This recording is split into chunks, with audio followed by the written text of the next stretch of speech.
Ang sabi po sa ating balita dito ay XRP News, Ripple link Evernorth files to go public with $1 billion XRP Treasury Plan. At ayan mga ka-crypto, hawakan po ninyo ang inyong mga hininga dahil ngayon ang balitang ito ay yayanig sa buong mundo ng finance. Habang tinitignan po natin ang pagkilala kay XRP bilang digital commodity, may isa pang nuclear level na balita ang lumabas.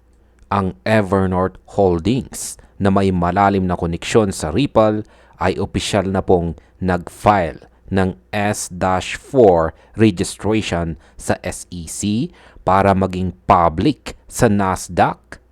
Hindi lamang ito basta balita. Plano po kasi nilang maging world's largest publicly traded XRP treasury company. Isipin po ninyo mga ka-crypto, $1 billion na numerical bet ang nakataya dito. Mismong ang Ripple Labs ay nag-contribute ng 126 million XRP tokens sa halagang $2.36 bawat isa. Ito na po ang hudyat na si XRP ay hindi na lamang po basta barya sa exchange, kundi isang seryosong asset na sa Wall Street. Sa video na ito ay pag-uusapan po natin ang bawat numerical data ng Evernorth filing, kung bakit nila na-flip ang BNB, at kung ano ang ibig sabihin nito para sa ating portfolio ngayong taong 2026. Handa na ba kayong makita sa XRP sa Nasdaq ticker? Umpisahan po natin sa $1 billion XRP Treasury Plan. Ang Evernorth Holdings ay makikipag-merger sa Armada Acquisition Corporation 2 na isa pong SPAC para makalikom ng mahigit $1 billion sa gross proceeds. Pero heto po ang pinaka-interesting. Ang Ripple Labs ay nag-contribute ng 126 million na XRP tokens sa signing price na $2.36.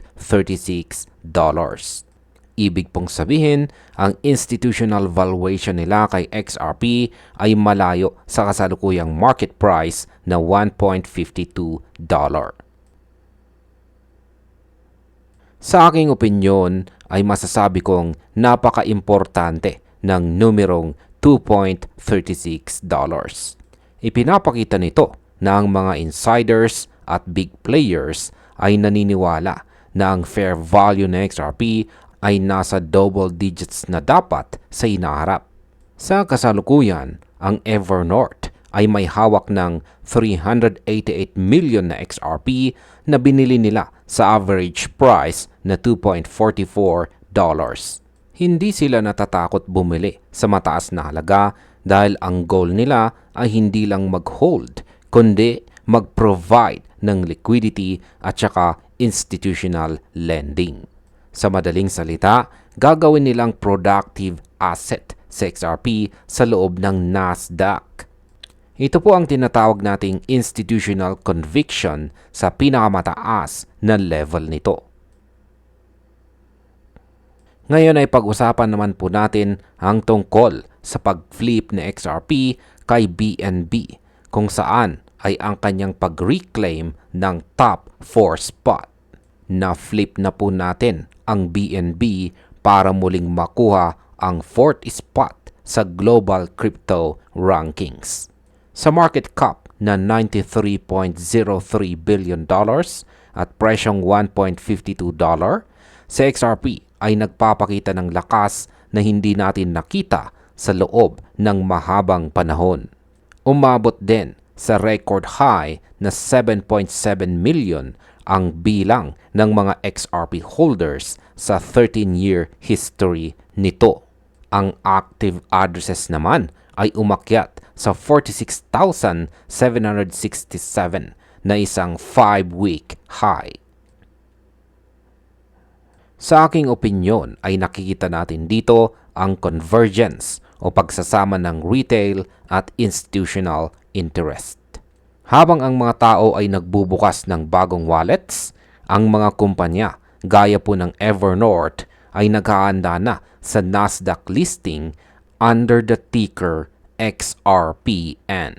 Ang pag-flip sa BNB ay hindi lamang po basta ranking. Ito po ay simbolo ng shifting sentiment.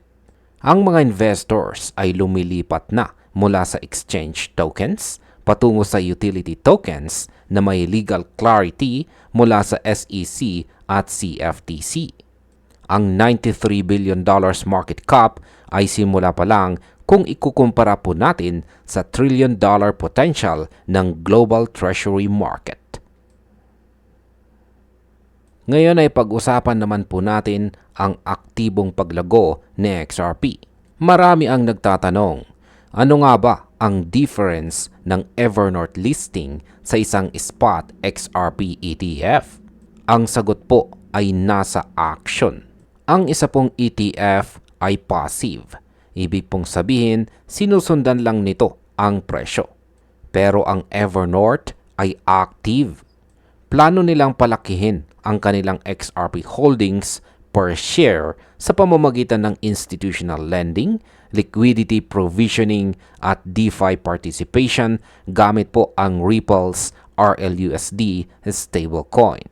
Gagamit din sila ng sariling XRP validators para makatulong sa network security habang kumikita. Sa aking opinyon ay napakahenyo ng strategy na ito. Binubuksan nila ang pinto para sa mga pension funds at asset managers na bawal humawak ng crypto ng direkta pero pwedeng bumili ng stocks sa Nasdaq. Sa pamamagitan ng XRP and ticker, ang mga bilyong-bilyong dolyar mula sa traditional finance ay dadaloy papasok sa XRP ecosystem nang hindi po dumadaan sa retail exchanges. Ito po ang tinatawag na financial infrastructure na magdadala po sa atin sa bagong financial system. Ang integration ng RLUSD stablecoin ay isa pang numerical factor na magpapabilis sa adoption ng XRP sa Latin America, lalo na sa Brazil kung saan target ni Ripple ang VASP license. Ngayon ay pag-usapan naman po natin ang hinaharap ni XRP sa Nasdaq. Ang pag-file ng S-4 ng Evernorth ay naganap sa mismong araw na idiniklara si XRP bilang digital commodity. Hindi po ito aksidente. Ito ay isang planadong power move. Ang cumulative inflows sa spot XRP ETF ay lumampas na rin sa $1.24 billion na mas mabilis kaysa sa mga Solana ETF. Sa aking opinyon, ang taong ito, 2026, ay ang taon ng institutional floodgates. Sa bawat balitang lumalabas, mas nagiging malinaw na si XRP ang napiling asset para sa future of payments. Ang listing po sa Nasdaq ay magbibigay ng transparency at disiplina na hinahanap ng mga malalaking investors. Kung ikaw ay isang holder, ang mga numerical data na ito mula sa 7.7 million holders hanggang sa $1 billion treasury ay sapat na basihan para manatiling kampante sa gitna ng volatility. Ang roadmap ay hindi na lang puro charts. Ito po ay reality na sa loob ng Wall Street. Kaya ang tanong ay handa ka na bang makita ang iyong portfolio na mag-transform kasabay ng pag-list ng XRPN sa Nasdaq? At narito na po ang aking kabuuang opinyon tungkol sa balitang ito. Ang Evernorth filing ay isa pong game changer. Ipinapakita po nito na si XRP ay hindi na lamang po basta coin, kundi pundasyon na ng isang public company. Habang ang iba ay nag-aalinlangan pa rin, ang mga institution ay naglalagay na ng bilyong-bilyong dolyar sa signing price na $2.36. Ang pag-flip kay BNB at ang pagtaas ng mga active addresses ay sinyales na ang retail at whales ay nasa iisang pahina na. Huwag pong magpadala sa panandali ang ingay ng market. Tumingin po sa numerical growth ng ecosystem.